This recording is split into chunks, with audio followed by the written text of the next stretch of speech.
उन्हाळ्यात भाजीसाठी काय बनवू प्रश्न पडला असेल तर ही वाटाण्याची भाजी नक्की ट्राय करा। आता वाटण बनवायला घेऊ तेल, त्यात एक कांदा लालसर होईपर्यंत भाजून घ्यायचा।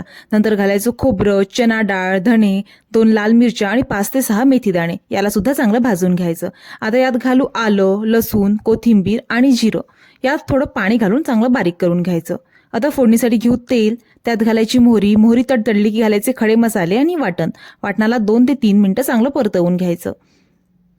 त्यानंतर घालू कसुरी मेथी, हळद, तिखट आणि चवीपुरतं मीठ, याला सुद्धा एखादी मिनिटं परतवून घ्यायचं। त्यानंतर घालायचा टोमॅटो, याला 2 ते 3 मिनिटं झाकून शिजवून घ्यायचा।